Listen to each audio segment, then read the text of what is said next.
आज के इस वीडियो में मैं आप लोगों को स्क्रैपी का इस्तेमाल करके एक वेबसाइट स्क्रैप करके दिखाऊंगा और ये सारा स्क्रैप किया हुआ डेटा हम MongoDB के अंदर स्टोर करेंगे। ये सारी प्रोसेस किस तरह से करनी है ये सब मैं आपको स्टार्टिंग से बताऊंगा। बहुत ही बिगिनर फ्रेंडली होने वाला है ये वीडियो। चलते हैं कंप्यूटर स्क्रीन में, let's get started. Alright guys, तो सबसे पहले आप लोगों को स्क्रैपी के बारे में बताता हूँ कि ये स्क्रैपी होता क्या है। मैं यहाँ पर लिख देता हूँ स्क्रैपी मोंगो। एक मिनट, मैंने अपनी स्क्रीन चेंज कर दी। मैं स्क्रैपी डैश मोंगो यहाँ पर लिखूँगा और ये मैंने एक प्रोजेक्ट बना लिया है कोड प्लेग्राउंड के अंदर। मैं चीज़ों को थोड़ा सा ऑर्गेनाइज रखना प्रेफर करता हूँ। मैं यहाँ पर राइट क्लिक करूँगा, न्यू टर्मिनल ऐड फोल्डर करूँगा और यहाँ पर मैं कोड डॉट लिख दूँगा। लेकिन मैं जैसे ही ये करूँगा तो यहाँ पर आप देखो कि स्क्रैपी मोंगो में मेरा जो कुल मिलाकर VS कोड है वो खुल जाएगा। लेकिन ये हमारे लिए हमें एक और फोल्डर दोबारा खोलना पड़ेगा। मैं आपको रीज़न बताता हूँ अभी थोड़ी देर में। लेकिन उससे भी पहले हम क्या करेंगे, यहाँ पर pip3 इंस्टॉल स्क्रैपी कर लेंगे और ये स्क्रैपी हमारे लिए इंस्टॉल कर देगा। स्क्रैपी क्या है?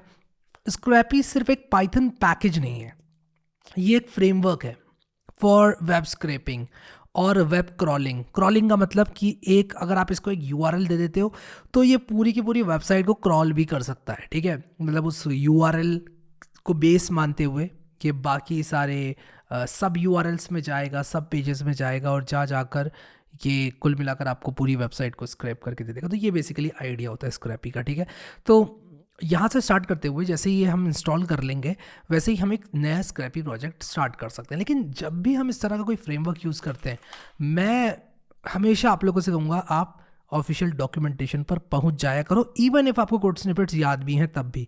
रीज़न इसका ये है कि चीज़ें चेंज होती रहती हैं, वर्जन्स नए आते रहते हैं। शायद आज से 10 साल पहले जो आप पाइथन में प्रिंट लिखते थे पाइथन 2 में, वो प्रिंट आज काम नहीं करेगा। तो अगर आप यही सोचते रह गए कि ये काम क्यों नहीं कर रहा है तो हो गया। फिर हम चाहेंगे कि हमारा जो कोड हो वो अप टू डेट हो सकता है चीज़ों को करने के नए तरीके आ गए हों। विद दैट सेड, मैं यहाँ पर स्क्रैपी ट्यूटोरियल पर क्लिक करूँगा और यहाँ पर बहुत अच्छी तरह से समझाया हुआ है, बट आप लोगों को इसको फिलहाल पढ़ने की ज़रूरत नहीं है क्योंकि मैं सब कुछ एक्सप्लेन आप लोगों को करने वाला हूँ। ठीक है, अब आप देखो यहाँ पर ये जो हमारा स्क्रैपी प्रोजेक्ट है ये इंस्टॉल हो रहा है, थोड़ा सा टाइम ले रहा है ये। Let it install. और इन द मेन टाइम हम क्या करेंगे, जब तक ये इंस्टॉल हो रहा है हम जाएंगे MongoDB एटलस पर। नीचे डिस्क्रिप्शन में मैंने लिंक दिया हुआ है आप लोगों को, आप उस पर क्लिक करें और आप पहुँच जाएंगे MongoDB एटलस पर। आप लोग यहाँ पर साइन अप कर सकते हैं MongoDB एटलस पर, और अगर आप लोगों ने ऑलरेडी साइन अप किया हुआ है तो आप साइन इन कर सकते हैं। तो मैं सिंपली यहाँ पर गूगल का इस्तेमाल करते हुए अपने अकाउंट में साइन इन करूँगा और मैं यहाँ पर गूगल पर क्लिक कर रहा हूँ और आई थिंक मैं अपने अकाउंट के अंदर आ चुका हूँ। तो कुल मिलाकर हम इस डेटाबेस का इस्तेमाल करेंगे जो कि हमारा क्लाउड पर है। अगर आप लोग MongoDB कभी आपने यूज़ नहीं किया है और आप MongoDB सीखना चाहते हैं तो आप लोग मेरा MongoDB बेसिक्स वाला वीडियो देख सकते हैं। बट मैं आपको बस ये बताना चाहता हूँ कि इस वीडियो में जितना भी MongoDB हम यूज़ करेंगे आपको मैं इस वीडियो में बताने वाला हूँ। इनफैक्ट मैं तो कहूँगा आप इस वीडियो को वॉच करो टेंशन फ्री, क्योंकि मैं एक बिगिनर का भी हाथ पकड़कर इसमें MongoDB में कैसे हम डेटा डालने वाले हैं एक वेबसाइट को स्क्रैप करके, ये मैं आप लोगों को बताने वाला हूँ। अब आप जैसे कि देख सकते हो यहाँ पर Mongo YouTube के नाम से मैंने एक क्लस्टर बना रखा है। आप लोग यहाँ क्रिएट पर क्लिक करना और क्रिएट पर क्लिक करने के बाद एक नया क्लस्टर बना लेना। ठीक है, आप यहाँ शेयर्ड पे जाओगे और यहाँ पर फ्री फॉर एवर लिख कर आएगा, यानी कि एब्सोल्युटली फ्री है, ऐसा नहीं है कोई ट्रायल है या कुछ है। आप इसको फ्री यूज़ कर सकते हो हमेशा के लिए। यहाँ पर आप इसको डिफ़ॉल्ट रहने देना, अपना जो नियरेस्ट लोकेशन है जैसे कि मुंबई मेरे केस में वो सेलेक्ट करना, और सेलेक्ट करने के बाद चीज़ों को सेम रखते हुए क्रिएट क्लस्टर पर क्लिक कर देना। मैं नहीं करूंगा क्योंकि मैंने ऑलरेडी अपना फ्री क्लस्टर क्लेम कर लिया है जो कि Mongo YouTube के नाम से बना हुआ है। एक बार आपने ये क्लस्टर बना लिया तो आप सिंपली क्या कर सकते हैं कि डेटाबेस एक्सेस पर जा सकते हैं और यहाँ पर एक यूज़र ऐड कर सकते हैं। यहाँ पर आप यूज़र नेम और पासवर्ड दे सकते हैं और उस यूज़र नेम और पासवर्ड से फिर आप किस तरह से लॉग इन करेंगे मैं आपको बताऊँगा। तो मैं यहाँ पर सबसे पहले तो टेस्ट लिखता हूँ और इसके बाद मैं यहाँ पर टेस्ट 1 2 3 4 5 6 7 8 और मैं लिख देता हूँ एक्सक्लेमेशन। ठीक है, तो मैं शो कर दूंगा पासवर्ड। और आप टेंशन मत लेना, बिल्कुल भी ये यूज़र नेम पासवर्ड आपके लिए काम नहीं करेगा इस वीडियो के बाद, क्योंकि मैं इस यूज़र को डिलीट करने वाला हूँ। ये जस्ट मैं आप लोगों को सिखाने के पर्पज़ से मैं इसको यहाँ पर कॉपी कर रहा हूँ। मैंने इसको ऐड कर लिया। अब by the way temp user भी ऐड कर सकते हैं। मैं इसको सेव कर दूंगा। मैं आपको बताता हूँ, जब आप टेम्प्रेरी यूज़र ऐड करते हैं ना तो वो कुछ समय के लिए रहता है। आप यहाँ पर देखो temporary user is temporary and will be deleted after your specified duration. जैसे कि आप 6 घंटे बाद डिलीट करना चाहते हैं, 1 दिन के बाद डिलीट करना चाहते हैं, तो शायद मुझे टेम्प्रेरी यूज़र ही बनाना चाहिए था। बट अगेन आप लोग अगर एक सीरियस प्रोजेक्ट पे काम कर रहे हैं तो टेम्प्रेरी यूज़र आपको बनाने की ज़रूरत नहीं है। आप लोग इस तरह से जैसे कि मैंने बनाया वैसे बना सकते हैं। तो मेरा पासवर्ड ये है, ऊपर मैंने रखा हुआ है। और इसके बाद आप नेटवर्क एक्सेस में जाएँ, यहाँ पर सारी आईपी के लिए मैंने अलाउ किया हुआ है इस क्लस्टर पर कनेक्ट होने के लिए, यानी कि किसी भी आईपी से हम इस क्लस्टर में कनेक्ट कर सकते हैं। वैसे आप लोगों को देखने को मिलेगा कुछ आईपी एड्रेसेस कि भाई आप किस आईपी से, मतलब आप रेस्ट्रिक्ट कर सकते हो कि यार यही आईपी से कनेक्ट कर पाएँ इस क्लस्टर से, ठीक है। यानी कि जब हम इस क्लस्टर को कनेक्ट कर रहे हैं अपने, मान लो किसी सर्वर से, तो आप उस सर्वर की आईपी को स्पेसिफाई कर सकते हैं और उसी आईपी से कनेक्शन स्टैब्लिश हो पाएगा। तो this was about MongoDB Atlas. हम लोग ये क्यों यूज़ कर रहे हैं? हम लोग ये यूज़ कर रहे हैं क्योंकि हमारा डेटा जो है वो एटलस में जाने वाला है, ठीक है। अब ये काम कर रहा है कि नहीं मुझे कैसे पता चलेगा? मतलब मैं डेटाबेस में जाऊंगा, मेरा मोंगो यूट्यूब नाम का ये क्लस्टर बना हुआ है, बहुत अच्छी बात है। और यहाँ पर मैं अपना कनेक्शन अब टेस्ट करना चाहता हूँ। तो सबसे ईजी तरीका क्या है टेस्ट करने का? देखो, 2 ईजी तरीके आपको बताऊँगा। मैंने अपने पिछले वीडियोज़ में MongoDB कॉम्पस की बहुत तारीफ़ें करी हैं, इस्तेमाल भी करके दिखाया है और मैं सालों से करता भी आ रहा हूँ। लेकिन आज मैं आप लोगों को एक नया तरीका बताऊँगा जो कि है MongoDB फॉर VS कोड। तो अपने VS कोड में जाकर आप एक्सटेंशंस में जाएँ और लिखें MongoDB फॉर VS कोड और इसको इंस्टॉल कर लें। तो ये MongoDB फॉर VS कोड, ये MongoDB की तरफ से ब्लू टिक होगा, इस पर टिक मार्क होगा मतलब, और ये इंस्टॉल हो जाएगा। अब यहाँ पर मुझसे पूछा जा रहा है कि आप क्या करना चाहते हैं, कनेक्शन स्ट्रिंग से कनेक्ट करना चाहते हैं या फॉर्म खोलना चाहते हैं? तो मैं फॉर्म खोल लेता हूँ, ठीक है। मेरा होस्ट नेम क्या है? नहीं, मेरा होस्ट नेम लोकल होस्ट तो नहीं है, तो मैं अपना होस्ट नेम दूंगा, बट उससे भी पहले मैं अपना यूज़र नेम और पासवर्ड देना चाहता हूँ। तो मैंने टेस्ट के नाम से एक यूज़र बना रखा है और अब मैं यहाँ पर क्या करूँगा कि टेस्ट नाम के यूज़र को कनेक्ट करवा रहा हूँ बेसिकली मैं। तो मैं ये चुन लेता हूँ और यहाँ पर आप देखो कि ये कनेक्शन स्ट्रिंग आपकी इसने बना कर दे दी है। तो ये भी कर सकते हो आप, बट मैं एक काम करता हूँ, या फिर मैं एक काम करता हूँ, मैं ज़्यादा चक्कर में ना पड़ते हुए, आप इस फॉर्म को भरेंगे तब भी आप कनेक्ट कर सकते हैं। मैं यहाँ पर सिंपली इसको कट करूँगा और MongoDB यहाँ पर एक लीफ बन के आ जाएगी, आप देख सकते हो। ऐड कनेक्शन करूँगा और यहाँ पर कनेक्ट पर क्लिक करूँगा और यहाँ पर ना अपनी कनेक्शन स्ट्रिंग ही डाल दूँगा। तो मेरा यूज़र नेम क्या था? मेरा यूज़र नेम था टेस्ट और मेरा पासवर्ड क्या था?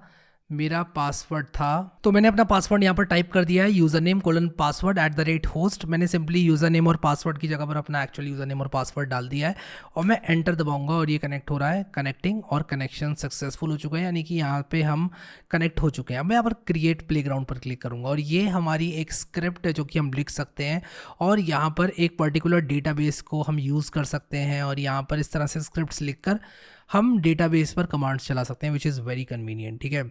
और मैं स्क्रैपी पर भी आऊँगा। बहुत सारे लोग कहेंगे हम स्क्रैपी से भटक गए, बट नो, हम स्क्रैपी पर आएंगे, बट मैं आप लोग को एक बहुत ही यूज़फुल चीज़ यहाँ पर सिखाना चाहता हूँ। मैं अब सिंपली इस स्क्रिप्ट को रन करूँगा, तो मैं इसको सेव करूँगा सबसे पहले, और इसको सेव करने के बाद आप यहाँ पर देखो मैंने इसको सेव किया है।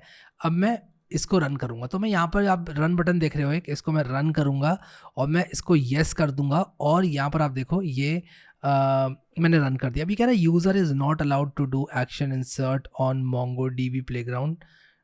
तो यहाँ पर मैं देखता हूँ क्या प्रॉब्लम आ रही है। तो मैं सिंपली यहाँ पर इसको क्लोज़ करता हूँ, मैं यूज़र एक्सेस पर जाता हूँ, डेटाबेस एक्सेस और रिसोर्सेज, ऑल रिसोर्सेज, और MongoDB रोल जो है इसको दे देता हूँ। तो कस्टम रोल्स और यहाँ पर built in role, add built in role, और यहाँ पर मैं एटलस एडमिन कर देता हूँ, यानी कि ये यूज़र अब सब कुछ कर पाएगा। हाँ, अब ये यूज़र सब कुछ कर पाएगा। तो मैं स्क्रिप्ट को रन करूँगा तो आप देखो यहाँ पर अब इंसर्ट कर लेगा डेटा। शायद मुझे दोबारा से रिकनेक्ट करना पड़ेगा, तो लेट मी रिकनेक्ट यार।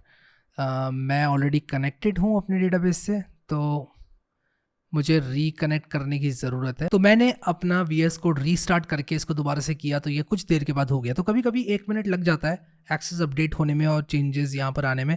आप रिकनेक्ट करेंगे तो इमीडिएटली हो जाएगा। और आप यहाँ पर देखो प्लेग्राउंड रिजल्ट मुझे यहाँ देखने को मिल गया है, यानी कि अब मैं इसको रन कर सकता हूँ। और मैं आपको एक चीज़ और दिखाता हूँ कि डेटाबेस जब आप देखोगे यहाँ से, जैसे कि मैं यहाँ पर डेटाबेस में आता हूँ और डेटाबेस में आने के बाद मैं इस पर क्लिक करता हूँ और मान लो मैं इसको देखने की कोशिश करता हूँ कि इसके अंदर क्या क्या है।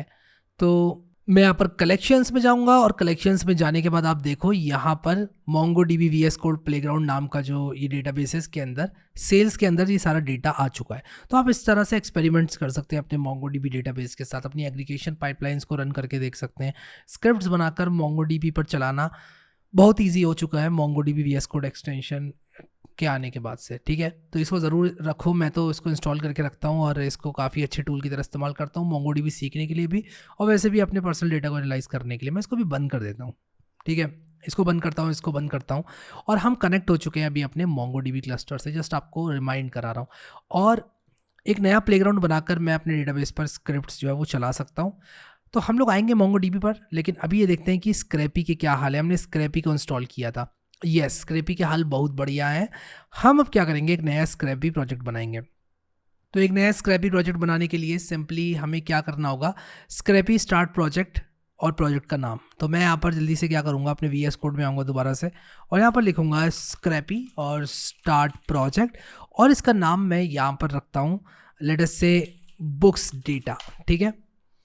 और मैं आप लोग को एक चीज़ दिखाता हूँ, अगर आप गूगल पे लिखते हैं बुक्स स्क्रैपिंग वेबसाइट, एक्चुअली एक वेबसाइट थी जिसको हम स्क्रैप कर सकते हैं, वो बुक्स की स्क्रैपिंग वेबसाइट थी। अब यहाँ पर देखो मुझे मिल गई है वो वेबसाइट, ये वेबसाइट बनाई गई है स्क्रैप करने के लिए, तो ये स्क्रैप होने के लिए बनी है वेबसाइट।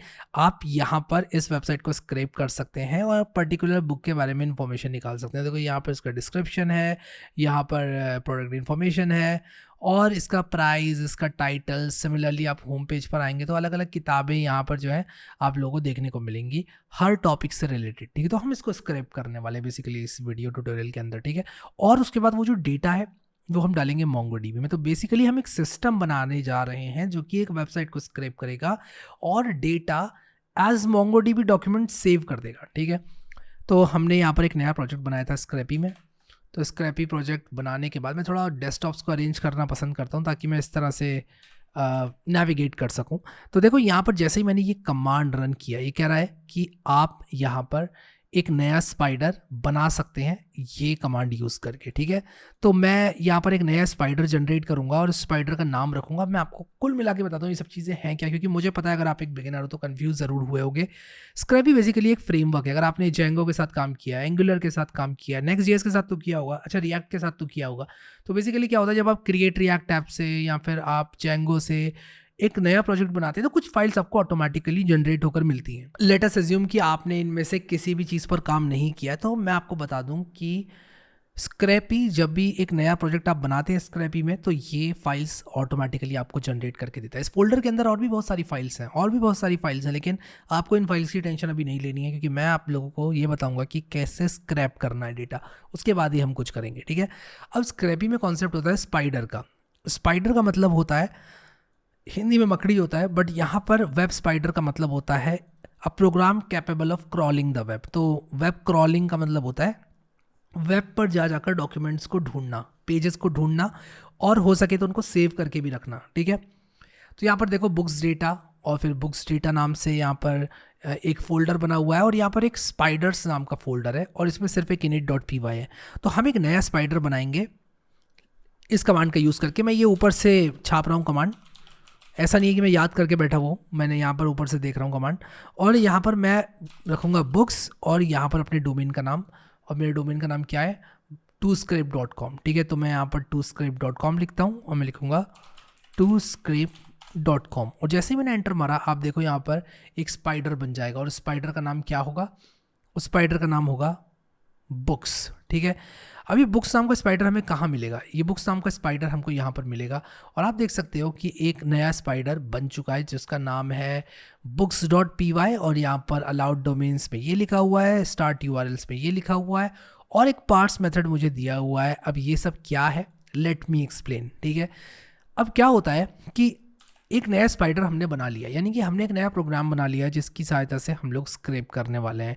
एक बार आपने अपना सारा लॉजिक लिख लिया, स्पाइडर को कंप्लीट कर लिया बनाना, फिर उसके बाद आप स्क्रैपी क्रॉल प्रोग्राम को रन कर सकते हैं। तो मैं अगर यहाँ पर लिखूँ स्क्रैपी क्रॉल बुक्स, और ये बुक्स क्या है, ये स्पाइडर का नाम है जो कि यहाँ नेम इज इक्वल टू में लिखा हुआ है। तो मैं जैसे स्क्रैपी क्रॉल बुक्स लिखूँगा तो यहाँ पर ये कह रहा है अननोन कमांड क्रॉल। क्या मैंने कोई गलती करी? नहीं, मैंने कोई गलती नहीं करी। क्रॉल, एक्चुअली नो व्हाट, मैं करेक्ट फोल्डर में हूँ ही नहीं, मैं आउटर फोल्डर में हूँ, मुझे बुक बुक्स डेटा नाम के फोल्डर में जाना चाहिए।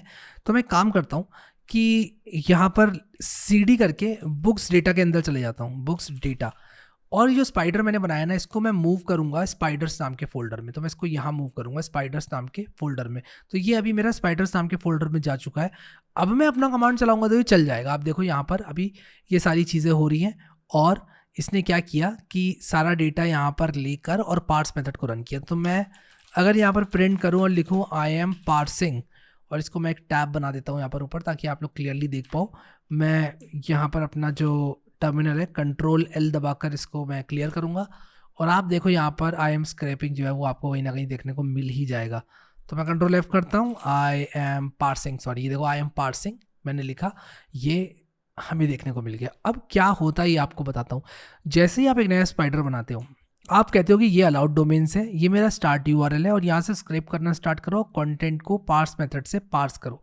लेकिन हम सबसे पहले बहुत सिंपल जाएंगे और हम कुछ यूआरएल्स को ही स्क्रैप करेंगे, ठीक है। तो हम यहाँ पर क्या करेंगे, तो अब हम यहाँ पर स्क्रैपिंग की डॉक्यूमेंटेशन में आएंगे, और ये जो स्टार्ट रिक्वेस्ट नाम का मेथड है इसको कॉपी करेंगे और इसको यहाँ पर पेस्ट करके बना लेंगे। ये बेसिकली क्या कर रहा है कि जो books.toscript.com है उसके कुछ यूआरएल से स्टार्ट करते हुए हमको स्क्रैप करने में हेल्प कर रहा है, ठीक है। तो लेट्स सी ये कैसे काम करेगा। ये मेरा एक पेज है, लेट्स से मैं ट्रैवल को स्क्रैप करना चाहता हूँ, और लेट्स से मैं स्क्रैप करना चाहता हूँ मिस्ट्री को। तो ट्रैवल और मिस्ट्री ये दो पेजेस हैं जिनको मैं स्क्रैप करना चाहता हूँ। मैं इन दोनों का यूआरएल यहाँ पर पेस्ट कर दूंगा, और इसका यूआरएल भी मैं यहाँ पर पेस्ट कर दूंगा, ठीक है। और यहाँ पर मैंने पेस्ट किया। ये दोनों यूआरएल्स को पेस्ट करने के बाद मैं क्या करूँगा कि इन यूआरएल्स पे scrapy.request को चला दूंगा। scrapy.request चलाने से ऑटोमेटिकली पार्स मेथड रन होगा और एक एक करके सारा डेटा पार्स किया जाएगा। और पार्स करते वक्त मैं क्या करूँगा, बिल्कुल इसी तरह की चीज़ करूँगा कि एक नई फाइल बना लूँगा। तो यहाँ पर जो पेज है मेरा, मैं यहाँ पर आपको दिखाता हूँ। तो मैंने यहाँ पर लिखा पार्स और इसके बाद सेल्फ और रिस्पॉन्स। तो पेज क्या होगा, मैं यहाँ पर लिखूँगा पेज इज इक्वल टू, और यहाँ पर मैं लिखूँगा रिस्पॉन्स डॉट URL, जो कि क्या होगा, जो कि मुझे ये पूरा URL दे देगा। और लेट अस से मैं इसका जो लास्ट वाला पार्ट है ना, ये वाला पार्ट ये लेना चाहता हूँ, इनफैक्ट सेकंड लास्ट वाला पार्ट लेना चाहता हूँ। और मैं यहाँ पर लिखूँगा स्प्लिट, और इसके बाद मैं इसको स्प्लिट करूँगा बाय स्लैश, और लेट अस से मैं ये वाला पार्ट लेना चाहता हूँ, इसका सेकंड लास्ट वाला। तो मैं यहाँ पर लिख दूंगा -2। तो ये ट्रैवल 2 नाम से बन जाएगा पेज, और मिस्ट्री 3 नाम से बन जाएगा एक पेज। अगर आप ट्रैवल के नाम से बनाना चाहते हो तो दोबारा से डॉट स्प्लिट कर दो और अंडरस्कोर से स्प्लिट कर दो। इस बार बेसिक पाइथन आपको आती है, ठीक है। तो हमें यहाँ पर पेज मिल जाएगा। इसके बाद मैं क्या करूँगा, पाथलिब को इंपोर्ट करूँगा, फ्रॉम पाथलिब इंपोर्ट पाथ, ठीक है। ये करने से क्या होगा, मुझे फाइल राइट करने में आसानी होगी। तो स्क्रैपी की डॉक्यूमेंटेशन में जैसे कि आप देख सकते हो, मैं आप लोगों को दिखाता हूँ कि इन्होंने क्या किया हुआ है कि फाइल नेम जनरेट करी, उसके बाद इस तरह से फाइल नेम में राइट किया, ठीक है। और इसके बाद इन्होंने इसको लॉक कर दिया। तो मैं सिंपली यहाँ पर क्या करूँगा, बहुत ही आराम से इसको कॉपी कर लूँगा और इसे कॉपी करके अपनी नीड्स के हिसाब से चेंज कर लूँगा। तो मैं कोट्स की जगह बुक्स लिखूँगा और पेज इज इक्वल टू ये आ जाएगा, यानी कि ट्रैवल 2 मिस्ट्री 3 आ जाएगा मेरे केस में, और .html के नाम से ये फाइल बन जाएगी। और path file name dot right bytes response dot body करने से इस फाइल नेम के अंदर जो भी रिस्पॉन्स की बॉडी है, यानी कि इसका जो कंटेंट है पेज का, जो HTML कंटेंट है, वो मुझे देखने को मिलेगा। और जब वो मुझे देखने को मिलेगा उसको मैं सेव कर सकता हूँ इस फाइल नेम के अंदर। तो आउटर मोस्ट डायरेक्टरी में क्या होगा कि 2 फाइल्स बनेंगी, और वो 2 फाइल्स बनने के बाद क्या होगा कि उसके अंदर इनका जो HTML कंटेंट है वो आ जाएगा। तो I am very excited to execute Scrapy crawl books once again. तो मैं एंटर मारूंगा तो आप देखो यहाँ पर अभी क्रॉलिंग एंड पार्सिंग चालू हो चुकी है। और आप यहाँ पर देखो 2 फाइल्स बनी, एक बनी है हमारी बुक्स मिस्ट्री _3.html, एक books travel 2.html। By the way, अगर आप कंफ्यूज हो चुके हो तो मैं आपको एक चीज़ करके दिखाना चाहता हूँ। मैं अपने VS कोड को बंद करूंगा और दोबारा से यहाँ स्क्रैपी मोंगो वाले फोल्डर में आकर बुक्स डेटा वाले फोल्डर में आऊँगा। इनफैक्ट बुक्स डेटा वाले फोल्डर को मैं VS कोड में खोलना चाहूँगा, न्यू टर्मिनल एट फोल्डर, और कोड डॉट टाइप करूँगा। जैसे ही ऐसा करूँगा, इस बार मेरा ये बुक्स डेटा वाला फोल्डर खुला है। पिछली बार मैंने आउटर फोल्डर खोला हुआ था तो मुझे CD करने की ज़रूरत पड़ रही थी। तो कोई टेंशन वाली बात नहीं है, मैं अगर इन दोनों फाइल्स को डिलीट भी कर दूँ ना, तो मैं दोबारा से अपना जो कमांड है स्क्रैपी, क्रॉल और बुक्स ये चलाऊंगा तो मेरी ये दोनों फाइल्स दोबारा से बन जाने वाली हैं, तो मुझे टेंशन लेने की ज़रूरत नहीं है। तो बुक्स ट्रैवल 2 के अंदर बुक्स का HTML कंटेंट आ गया, बुक्स मिस्ट्री 3 के अंदर ये जो दूसरा वाला लिंक था उसका कंटेंट आ गया। बट मुझे HTML कंटेंट नहीं चाहिए, वो तो मैं सिंपल रिक्वेस्ट से भी कर सकता हूँ।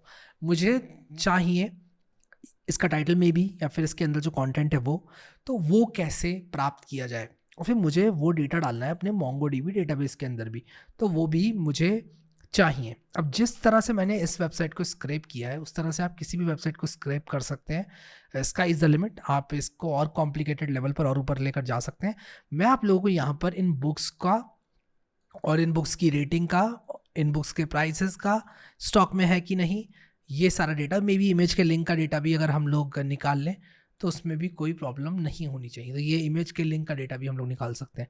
तो हम क्या करेंगे, अपने स्पाइडर को खोलेंगे और ये जो बुक्स नाम का स्पाइडर है इसके पार्स मेथड के साथ कुछ चेंजेस करेंगे, और उसी के साथ साथ हमें पाईमोंगो की ज़रूरत भी पड़ेगी। लेकिन पाईमोंगो को हम तब यूज़ में लेंगे जब हमारा जो पार्स मेथड है वो डेटा एक बार जल्दी से एक्सट्रैक्ट करने के लिए रेडी हो जाए, और हमारा जो डॉक्यूमेंट है वो रेडी हो जाए, जो डॉक्यूमेंट का डेटा है MongoDB का वो रेडी हो जाए। तो अभी तो हमने बहुत सिंपल सा काम किया कि यार इनको एज फाइल सेव कर लिया है, तो इनको मैंने एज फाइल सेव कर लिया, लेकिन ज़रूरी नहीं है मैं इनको एज फाइल सेव करूँ। तो मैं यहाँ पर एक कमेंट लिखूँगा, save the content as files.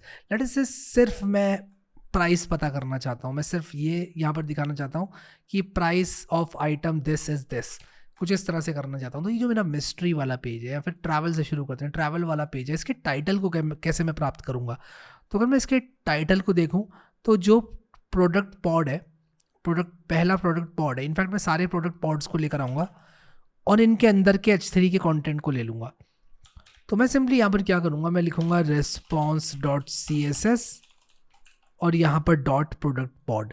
Dot का मतलब होता है क्लास CSS में, तो ये मुझे प्रोडक्ट पॉड नाम के सारे जो एलिमेंट्स हैं वो दे देगा। और इसके बाद मैं क्या करूँगा, डॉट गेट करूँगा तो मुझे पहला एलिमेंट मिल जाएगा विद प्रोडक्ट पॉड, और गेट ऑल करूँगा तो सारे मिल जाएंगे। Let's try to log it to the console.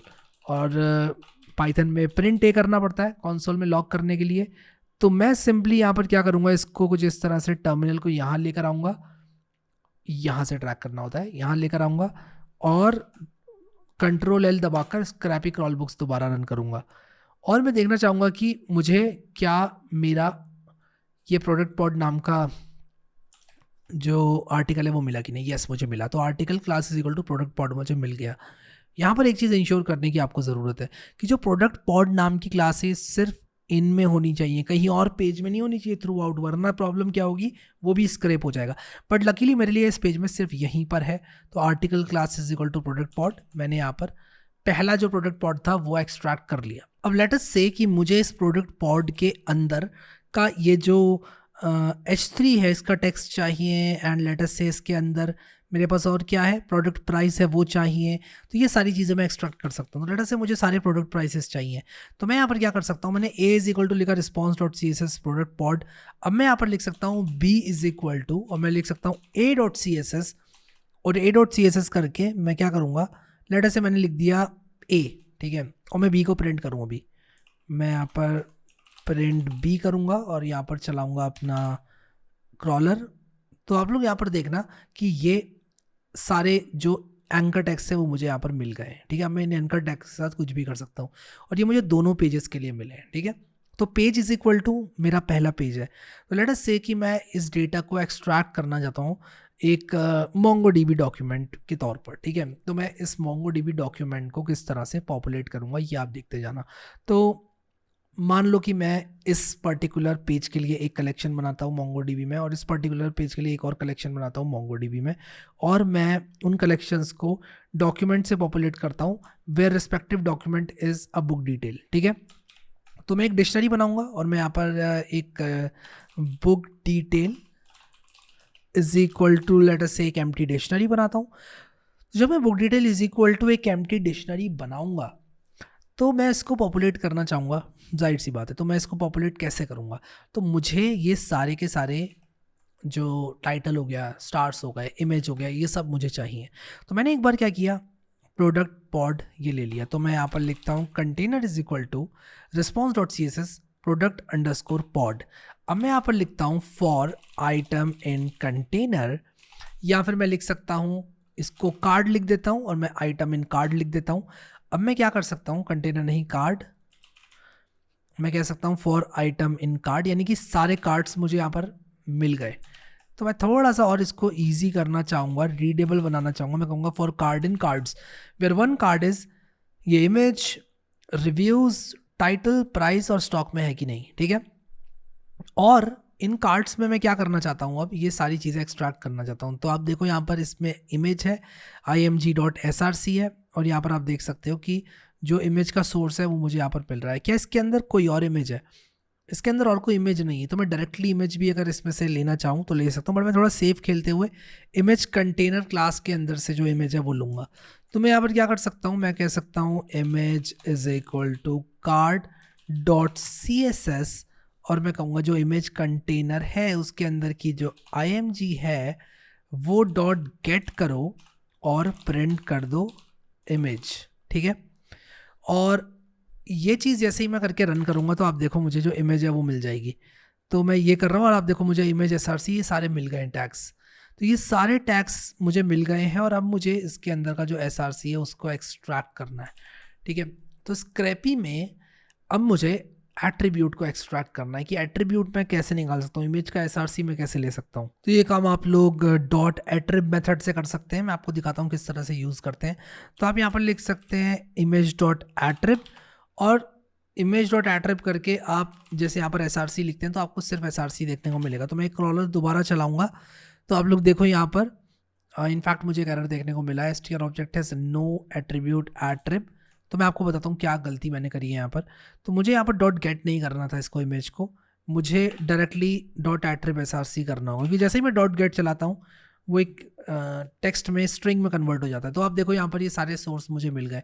तो मैं यहाँ पर लिख सकता हूँ img source is equal to, या फिर image is equal to this. मैंने इमेज अपना ले लिया है। अगली चीज़ मुझे क्या लेनी है, इनफैक्ट पहली चीज़ मुझे लेनी थी टाइटल। टाइटल क्या होगा, card dot C S S, और मैं क्या CSS चलाऊँगा, वापस से आता हूँ अपनी बुक्स वाली वेबसाइट पर, और मैं इस बार क्या करूँगा कि जो H3 के अंदर का A है उसके अंदर का टेक्स्ट ले लूँगा, दैट्स माय टाइटल।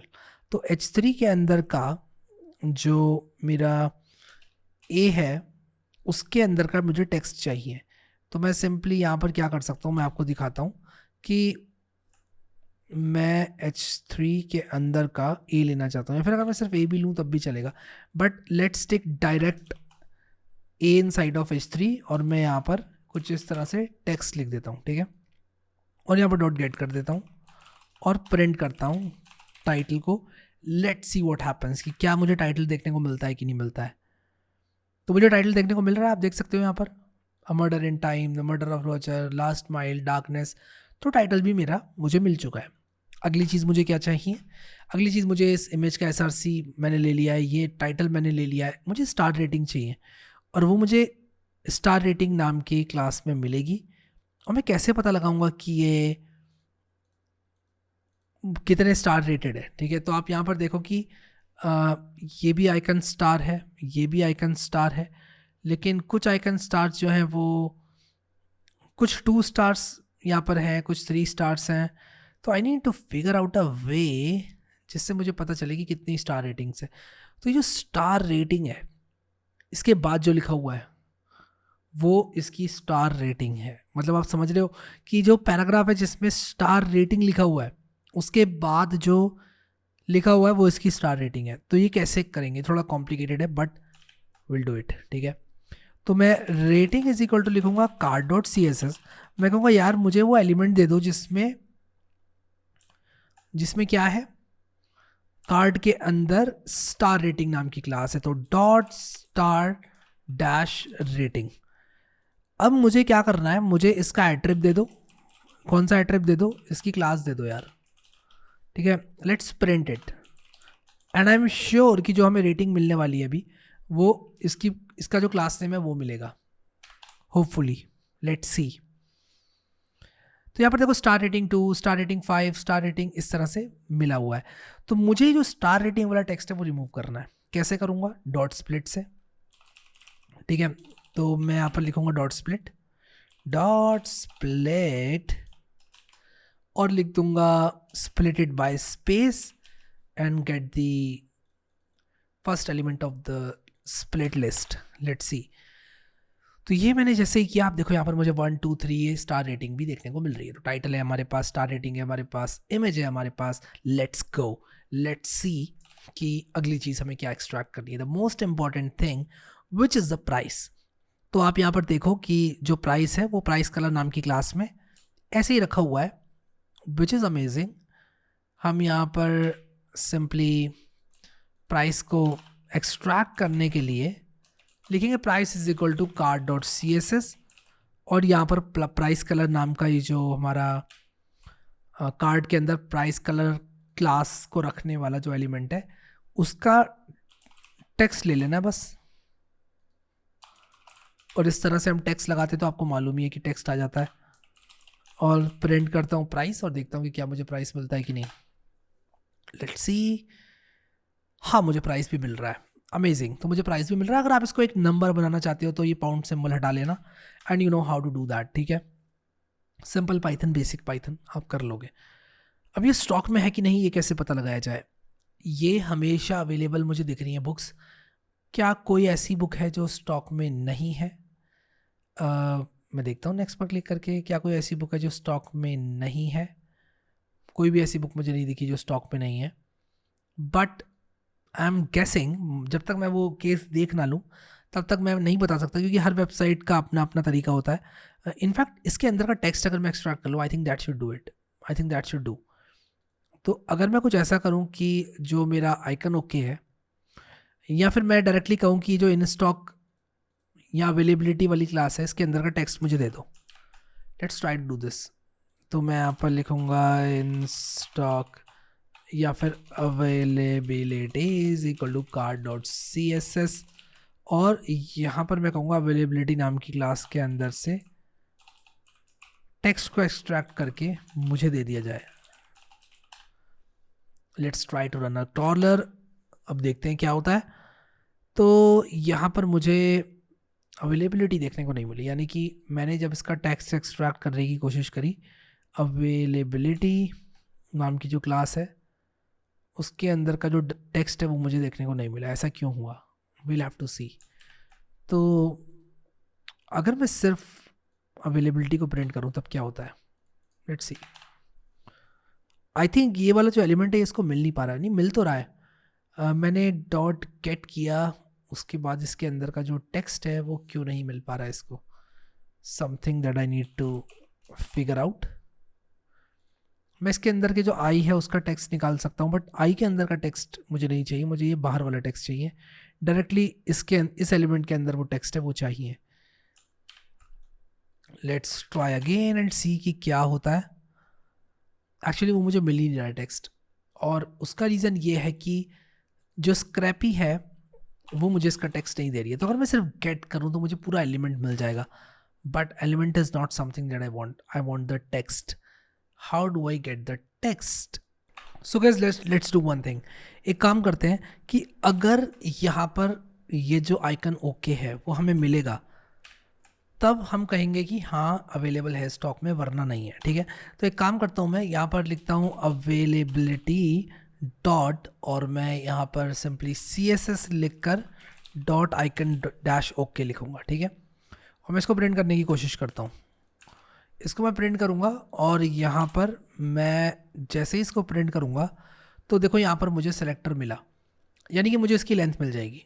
तो मैं इसकी लेंथ को प्रिंट कर सकता हूँ। तो मैं कह सकता हूँ कि यार जो availability dot C S S icon okay है इसकी लेंथ को प्रिंट कर दो, यानी कि इसके अंदर कितने एलिमेंट्स हैं वो प्रिंट कर दो। अब आप देखो यहाँ पर एक आ रहा है। ठीक है, तो मैं कह सकता हूँ कि अगर इसकी लेंथ जो है वो ग्रेटर देन 0 है, ये रिडंडेंट पैरेंथेसिस हटाता हूँ, अगर वो ग्रेटर देन 0 है तो in stock is equal to true, else in stock is equal to false. ठीक है, सिंपल सा लॉजिक है। तो स्टॉक में है कि नहीं। आई एम श्योर कि टिक वाला जो आइकन है वो नहीं होगा जब कोई भी बुक स्टॉक में नहीं होगी। तो लेट्स डू दिस। तो हमने ये सारी चीज़ें निकाल रही हैं, हमने टाइटल निकाल लिया, हमने रेटिंग निकाल ली, इमेज निकाल लिया, price and availability. Title, rating, image, price, availability. Is there anything else? I don't think so. और अगर होगा भी तो बहुत ही सिमिलर प्रोसीजर है। Now let's try to extract these and let's try to insert this data into MongoDB। तो हम सिंपली क्या करेंगे, pip3 इंस्टॉल pymongo।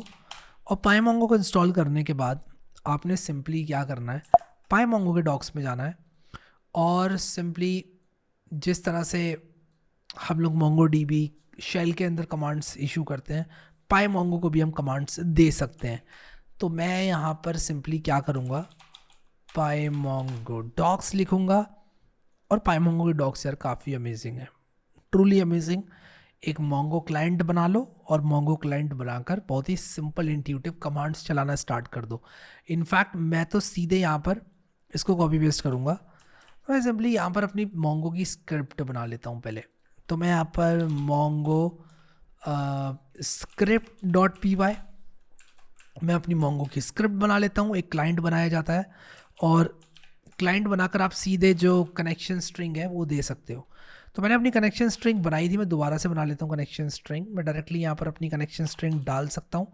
और आपकी जो कनेक्शन स्ट्रिंग है वो कहाँ पर होती है मैं आपको बताता हूँ। आपकी कनेक्शन स्ट्रिंग, अभी डेटाबेस में जाओ, अगर आप लोग एटलस यूज़ कर रहे हो तो बता रहा हूँ, कनेक्ट में जाओ और मैं कनेक्ट कर रहा हूँ लेट ऐसे MongoDB फॉर VS कोड से ही। तो कनेक्शन स्ट्रिंग तो सेम रहने वाली है, आप कैसे भी कनेक्ट करें।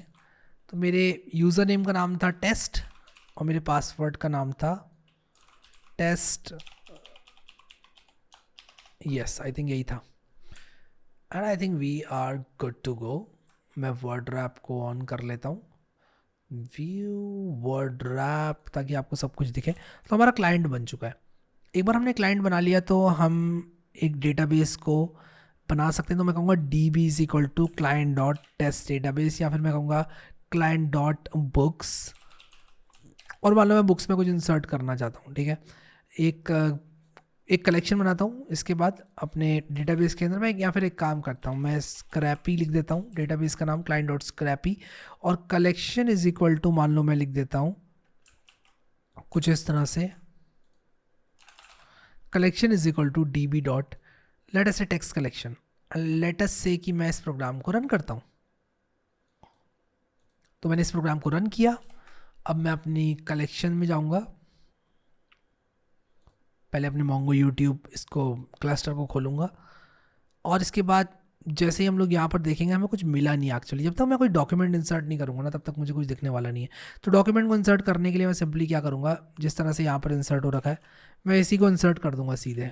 इम्पोर्ट डेट टाइम करता हूँ और यहाँ पर डॉक इज इक्वल टू ये करता हूँ और ये करने के बाद यहाँ पर ये ऐसे कर देता हूँ।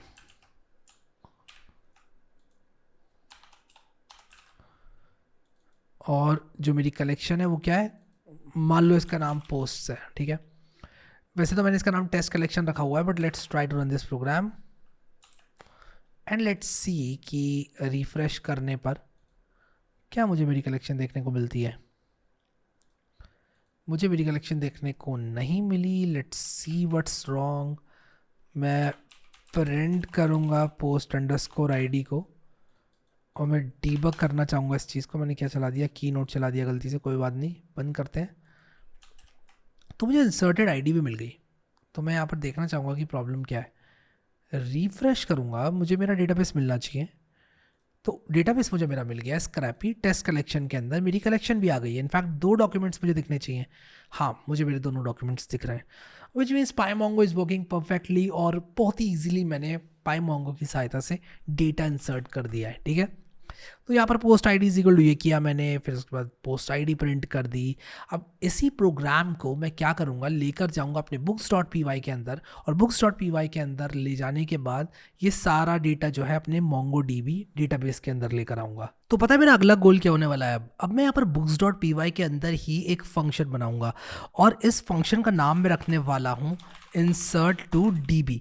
तो मैं एक फंक्शन बनाऊंगा इंसर्ट टू डीबी। ये पहला आर्ग्यूमेंट लेगा फाइल नेम, दूसरा आर्ग्यूमेंट जो ये लेने वाला है वो है टाइटल, फिर इसके बाद ये लेगा टाइटल के साथ साथ क्या क्या है, स्टार्स है, टाइटल है, rating image price, rating image price, और इसके बाद इन स्टॉक है, ठीक है।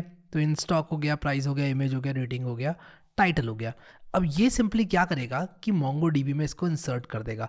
तो मैं यहाँ पर फ्रॉम पाईमोंगो इम्पोर्ट मोंगो क्लाइंट करूँगा और मैं क्लाइंट इज इक्वल टू यहाँ पर अपना स्क्रैपी के अंदर ही क्लाइंट बना लूँगा, ठीक है। तो मैं सिंपली यहाँ पर क्या करूँगा कि जब मैं इंसर्ट कर रहा हूँ मैं तभी क्लाइंट बनाऊँगा। इनफैक्ट मैं बार बार क्लाइंट भी नहीं बनाना चाहता, तो let's make it a global variable, ठीक है। आप इसको क्लास के अंदर भी बना सकते हो but let's keep it simple, ठीक है। अब D B is equal to client dot Scrapy हो जाएगा। तो मैंने यहाँ पर D B is equal to client dot Scrapy कर दिया। और अब यहाँ पर ये जो टेस्ट कलेक्शन है ये ना होते हुए मैं क्या करूँगा, या तो मैं इसको अलग अलग कलेक्शन में डाल सकता हूँ। एक काम करते हैं, अलग अलग कलेक्शंस में ही डालते हैं, फाइल नेम ऐसे नहीं लेते हैं। तो मैं सिंपली इसको यहाँ पर जो पोस्ट है वो डी बी डॉट, और मैं यहाँ पर ज़रा फाइल नेम को भी लूँगा, क्योंकि मैं फाइल नेम को अगर नहीं लूँगा ना तो प्रॉब्लम ये हो जाएगी कि इनफैक्ट मैं पेज को लूँगा। पेज क्या है, page can either be travel और मिस्ट्री। तो ट्रैवल होगा तो ट्रैवल, वरना मिस्ट्री, ठीक है। और मैं यहाँ पर कह दूँगा कि अगर ट्रैवल है तो ट्रैवल कलेक्शन में डालो और वरना मिस्ट्री कलेक्शन में डालो। तो मैं इसको कुछ इस तरह से कर दूँगा, डी बी पेज, ठीक है। And post is equal to D B page किया मैंने, और यहाँ पर मैं डॉक इज इक्वल टू करूँगा। ये मैंने doc is equal to post is equal to क्यों लिखा है, post dot insert one. Okay, तो मैं यहाँ पर क्या करूँगा कि पोस्ट डॉट इंसर्ट वन मैं डॉक लिख देता हूँ। यहाँ पर मैं लिखूँगा डॉक इज इक्वल टू और लिखूँगा पोस्ट भी नहीं, मैं इनफैक्ट डॉक्यूमेंट बनाऊँगा, डॉक्यूमेंट मैंने बनाया। और मैं डेट भी यहाँ पर रखना चाहूँगा, तो मैं इम्पोर्ट जो डेट टाइम वाला था उसको कॉपी कर लेता हूँ। जैसे जैसे मैंने किया था वहाँ पर वैसे वैसे मैं यहाँ पर भी करूँगा, ठीक है। तो मैंने इम्पोर्ट डेट टाइम किया, फ्रॉम पाईमोंगो इम्पोर्ट मोंगो क्लाइंट किया, ये सब किया। अब ये सब ना करते हुए मैं क्या करूँगा कि मैंने doc is equal to title को टाइटल करूँगा। तो मैं यहाँ पर लिखूँगा कुछ इस तरह से, और मैं कहूँगा title is going to be title, rating is going to be rating, image is going to be image, price is going to be price, in stock, जो कि मुझे डबल कोट्स में लिखना चाहिए, मैंने कुछ गलत शॉर्टकट की दबा दी है जिसकी वजह से टर्मिनल खुल गया। Let's exit this terminal. In stock फिर डेट जो हो जाएगा वो हो जाएगा डेट टाइम डॉट नाउ। तो ये डॉक्यूमेंट हमारा प्रिपेयर हो गया। अब सिंपली मुझे क्या करना है, इसको कलेक्शन में मैं कलेक्शन कर देता हूँ। इसको पोस्ट क्यों कर रहा हूँ, मैं कलेक्शन डॉट इंसर्ट वन कर दूंगा। तो मैं कहूँगा collection dot insert one doc, ठीक है। मैं इंसर्टेड इज इक्वल टू ये कर देता हूँ, ठीक है। और रिटर्न क्या करूँगा मैं, इंसर्टेड डॉट आई डी। तो ये इंसर्टेड अंडरस्कोर आई डी होता है, इंसर्टेड अंडरस्कोर आई डी में रिटर्न कर दूंगा। तो जो भी आई डी इंसर्ट होगी वो रिटर्न होकर आ जाएगी। इस रिटर्न वैल्यू की मुझे ज़रूरत पड़ भी सकती है, नहीं भी पड़ सकती है, but that should be fine. तो हमने यहाँ पर अपने मोंगो डीबी में इंसर्ट करने का तामझाम बना लिया है। तो मैं इसका नाम क्लाइंट डॉट, जो मैंने डेटाबेस रखा था उसका नाम स्क्रैपी रखा, जो मैंने कलेक्शन का नाम रखा वो मैंने रखा है जो भी हमारा पेज होगा जैसे कि ट्रैवल और मिस्ट्री। अभी मैं अगर आप लोग को यहाँ पर रिफ्रेश करके दिखाऊँ डेटाबेस, तो इसमें एक टेस्ट कलेक्शन है जिसको मैं डिलीट करने वाला हूँ, जो कि मैंने सिर्फ टेस्ट करने के लिए बनाई थी। इस टेस्ट कलेक्शन को तो मैं डिलीट कर देता हूँ। और ये कह रहा है लिख के दो टेस्ट अंडरस्कोर कलेक्शन, ड्रॉप करो इसको, ठीक है। अभी यहाँ पर इसमें स्क्रैपी नाम के डेटाबेस में कुछ भी नहीं है और ये डेटाबेस भी गायब हो चुका है। अब मैं जब यहाँ पर स्क्रैप करने का कोड चलाऊँगा ना, तब क्या होगा कि उप्स, मैंने पिप इंस्टॉल चला दिया, मुझे चलाना चाहिए था Scrapy crawl books. Let me see सब कुछ ठीक है कि नहीं, क्योंकि शायद मैंने ये फंक्शन अभी चलाया भी नहीं है, इंसर्ट टू डीबी। तो मुझे इंसर्ट टू डीबी को चलाना भी पड़ेगा ना, ऐसे थोड़ी काम चलेगा। तो सिंपली इंसर्ट टू डीबी को चलाने के लिए सिंपल ये कॉल मुझे यहाँ पर डालनी है, ठीक है। और ये कॉल मैं डालूँगा यहाँ पर जब सब कुछ हो जाएगा।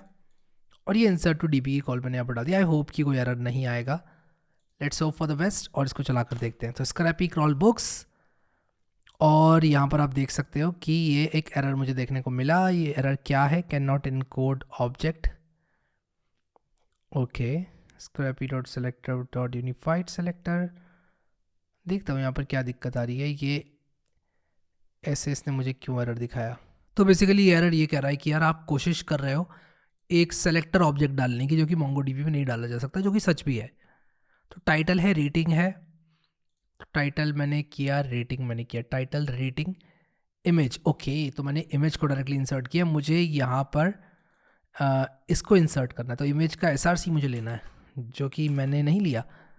और प्राइस, इनफैक्ट मैं अगर यहीं पर ये चीज़ लिख दूँ, इंस्टेड ऑफ डूइंग दिस, अगर मैं यहाँ पर ये लिख दूँ, उप्स मैंने कैप्स लॉक दबा दिया क्या? यस। अगर मैं image is equal to image dot attrib SRC कर दूँ कुछ इस तरह से, तो आई थिंक काम हो जाना चाहिए। तो अब इमेज जो है वो चेंज हो चुका है। और मैं ये सारे प्रिंट स्टेटमेंट्स भी हटाना चाहूँगा, जस्ट आप लोगों के रेफरेंस के लिए मैं इसको कमेंट आउट कर रहा हूँ, वरना ही मेरा प्रोडक्शन कोड होता तो मैंने हटा दिए होते ये सारे print statements. Page title, rating, image, price, in stock. Let's do one thing, हमारे डेटाबेस में कुछ आया होगा। लेट्स ट्राई टू सी कि कुछ आया कि नहीं आया एक्चुअली, क्योंकि एरर था तो नहीं आया। अब आई होप एरर नहीं आना चाहिए। Let's hope for the best and prepare for the worst. तो यहाँ पर आप देखिए कि सब कुछ हो चुका है। आई थिंक मोंगोडीबी ने भी अपना काम काफ़ी तेज़ी से कर दिया। अगर सारा डेटा आ गया है तो मज़ा ही आ जाएगा यार। देखो, मिस्ट्री 3 और ट्रैवल 2 नाम से 2 कलेक्शंस बनी है। क्या इसमें डॉक्यूमेंट्स भी हैं? हाँ, इसमें डॉक्यूमेंट्स हैं। टाइटल शार्प ऑब्जेक्ट्स, रेटिंग 4 है इसकी। इमेज क्या है? ये इमेज का URL है। इसके बाद इन स्टॉक ट्रू। मैं यहाँ पर एक चीज़ करूँगा, इमेज के URL को ठीक करूँगा, क्योंकि मैं चाहता हूँ इमेज का जो URL हो ना वो अच्छे से हमें देखने को मिले, और वो भी हमें अच्छे से देखने को नहीं मिल रहा है, but I will fix it. तो यहाँ पर स्टार्ट हो रहा है ये इससे, तो हमें इस चीज़ को रिप्लेस करना है एब्सोल्यूट डोमेन से, तो वो हम करेंगे, ठीक है।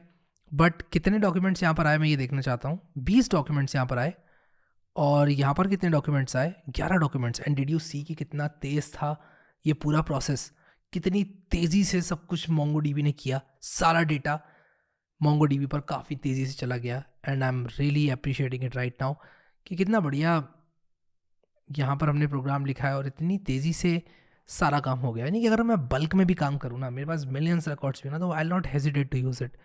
तो यार ये चीज़ तो सही है। Let's do one thing, let's delete this data bit Scrapy. But I want to make sure कि 1 2 3 4 मैं इसको कॉपी करता हूँ। मैं अपने इमेज को पहले फिक्स करने का प्रिपेयर कर लेता हूँ, फिर उसके बाद मैं डिलीट करूँगा। तो मैं चाहता हूँ कि जो मीडिया से पहले है ना वो ये आ जाए, बस दैट्स इट। तो आई विल सिंपली से कि स्लैश मीडिया को रिप्लेस कर दो इससे। सो आई विल से कि स्लैश मीडिया से पहले जो कुछ भी है उसको रिप्लेस कर दो इससे। तो लेट्स डू वन थिंग कि जो हमारा प्रोग्राम है इसमें मैं कहूँगा डॉट रिप्लेस, जो इमेज है, image is equal to this dot replace. हम इससे रिप्लेस करेंगे किसको? हम रिप्लेस करेंगे ये वाले मीडिया को। कॉपी करता हूँ, और हम ये वाले मीडिया को रिप्लेस करेंगे इस वाले मीडिया से, and I think that will help a lot. तो अब हम इसको जल्दी से डिलीट कर देते हैं। तो मैं यहाँ पर स्क्रैपी को डिलीट कर देता हूँ, SCRAPY drop, operation in progress. Okay, I think it's done. चलो जी, मैं अपना अब यहाँ पर जो स्पाइडर है उसको चला देता हूँ।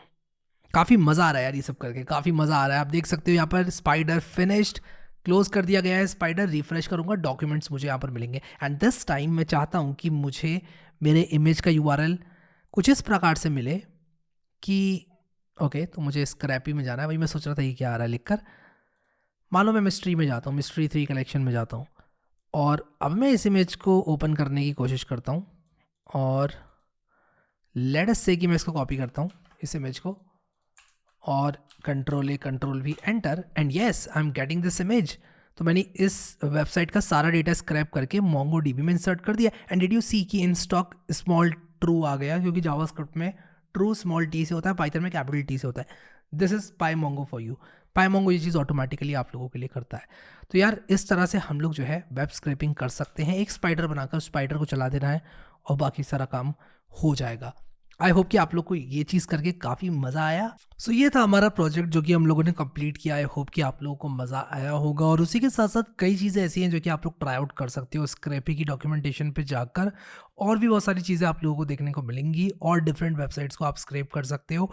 toscrape.com की भी बहुत सारी अलग अलग वेबसाइट्स हैं, जैसे कि हमने बुक्स को देखा, लेकिन और भी है जैसे कि codes.toscrape.com, तो वो सब भी आप लोग एक्सप्लोर कर सकते हैं। अभी के लिए इस वीडियो में इतना ही guys. Thank you so much guys for watching this video, and I will see you next time.